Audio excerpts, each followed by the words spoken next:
Je m'appelle Pascal Liel. Je suis professeur d'université en sciences de gestion à l'université Clermont-Auvergne et je travaille à l'école universitaire de management et je suis responsable d'un axe de recherche dans un laboratoire qui s'appelle le CRCGM.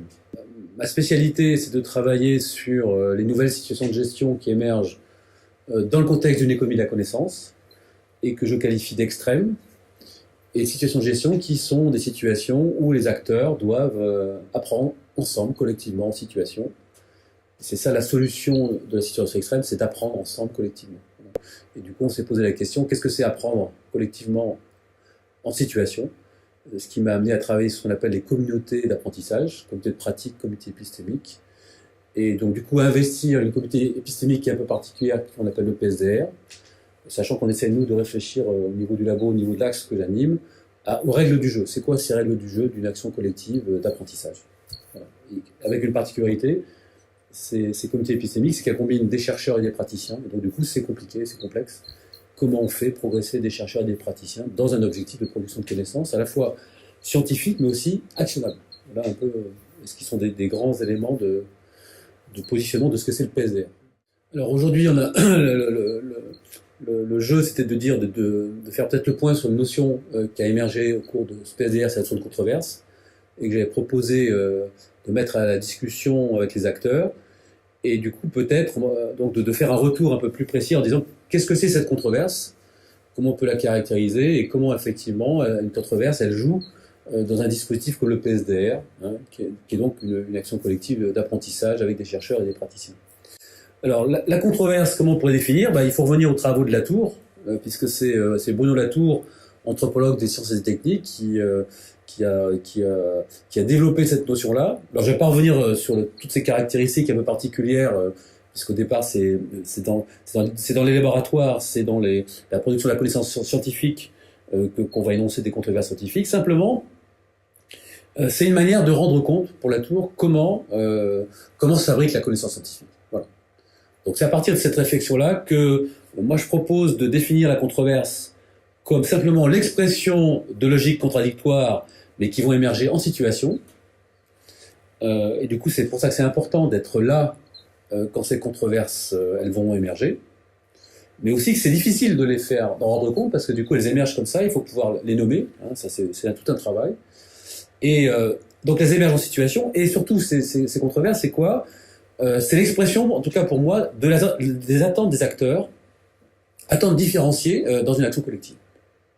C'est très difficile de savoir quelles sont les attentes des acteurs dans une action collective. C'est impossible de dire, oui, c'est quoi mon attente? Je sais pas. Ou je peux te dire des choses à un moment donné, mais est-ce que c'est vraiment mon attente? Je ne sais pas. Par contre, en situation, on peut saisir ces attentes, et les controverses sont une manière de saisir les attentes des acteurs. Alors après, j'expliquerai plus tard pourquoi ces attentes, de les saisir, c'est important pour l'acteur dans la construction de l'action collective. Alors, ces controverses, pourquoi c'est intéressant de rentrer par les controverses? Parce que du coup, selon Latour, c'est des moyens pour piloter une organisation, et surtout de construire ce qu'il appelle des nouvelles combinaisons socio-matérielles qui va permettre le développement de l'action collective. Et ces combinaisons socio-matérielles, eh bien c'est comme ça que progresse l'action collective d'apprentissage, par succession de combinaisons socio-matérielles qui sont des réponses aux controverses. Voilà ce que j'ai essayé de proposer comme élément de description, je dirais, de l'action collective d'apprentissage qu'est le PSDR. Alors, pour bien comprendre ce que c'est une controverse, Bruno Latour, qui est trouve toujours des images extrêmement concrètes, extrêmement savoureuses, nous propose une controverse particulière pour illustrer cette notion-là, qui est une notion assez complexe, mais qui arrive toujours à réduire de manière assez simple, mais pas simpliste, hein, et avec des exemples très concrets. C'est les controverses au sein de la rédaction du journal Spirou. Journal Spirou, bien sûr, où sévit le fameux Gaston Lagaffe, et Gaston Lagaffe toujours reprise avec le rédacteur en chef qui s'appelle Prunel, mais Gaston Lagaffe qui arrive toujours avec, bien sûr, son chat et sa mouette, hein, qui font partie du paysage de Gaston Lagaffe. Alors, je vais présenter la planche de dessin que certainement beaucoup d'entre vous connaissent déjà. On est donc au sein de la rédaction du journal Spirou, et puis qu'est-ce qu'il y a? Eh bien, il y a le chat de la gaffe, bien sûr, qui miaule devant une porte qui est fermée. Alors bien sûr, Prunelle arrive, ouais, ça vient. Et Prunelle fait le constat que ça fait plus de 20 fois par jour qu'il ouvre la porte simplement pour le chat, etc. Et donc Prunelle n'en peut plus. Il n'en peut plus de ce chat qui miaule, qui veut que les portes soient ouvertes, alors que lui, il voudrait que les portes soient fermées. Et à un moment donné, il y a une discussion qui va illustrer la première controverse de cette bande dessinée. Et la gaffe qui explique que, mais non, tu sais bien qu'un chat, il supporte pas les portes fermées. Donc il faut lui ouvrir les portes, sinon il a un sentiment de privation de sa liberté. Et donc Spirou qui dit, moi ce pauvre chéri de chat, j'en ai rien à faire. Moi je suis le chef de la rédaction et je veux que les portes soient fermées et que les journalistes travaillent. Donc là il y a une première controverse qui émerge. Et donc ce que dit Latour, il y a une première controverse qui émerge entre donc Prunelle et la gaffe, avec cette histoire des portes qui s'ouvrent et qui se ferment, et de chat qui voudrait que les portes soient ouvertes, et Prunelle qui voudrait que les portes soient fermées. Et puis comment va résoudre cette controverse Gaston Lagaffe? Eh bien, en créant ce qu'on appelle une chatière. Donc il va avec sa scie, et il va donc scier toutes les portes de la rédaction, et il va faire des chatières partout. Donc comme ça, les portes sont fermées, et d'un autre côté, et le chat peut librement circuler, donc il ne va pas miauler, etc., etc. Donc ici, voilà. Donc la controverse, il se trouve, la rédaction de Spirou peut continuer à travailler parce que du coup, Gaston Lagaffe a trouvé une combinaison socio-matérielle qui fait que du coup, qui répond à la controverse et qui permet à l'action collective de se dérouler.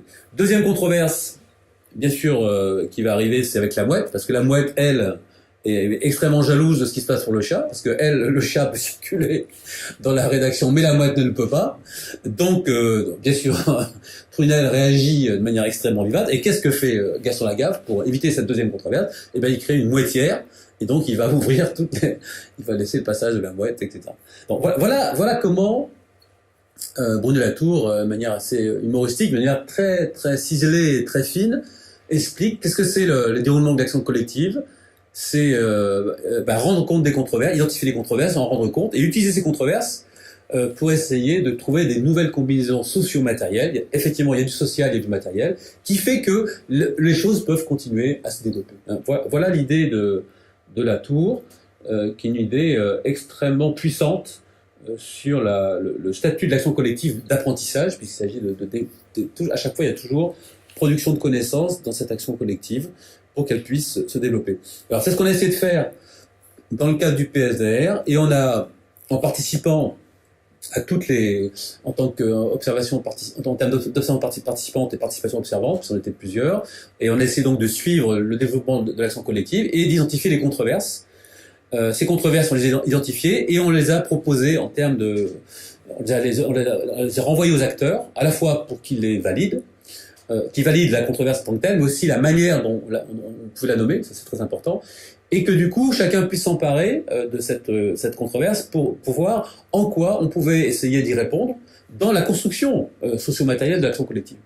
On a identifié 5 controverses sur une période de 2 années, puisqu'on était allé jusqu'au PAT, jusqu'au projet d'alimentation territoriale. On a identifié 5 controverses. Alors ces controverses, je les nommais simplement.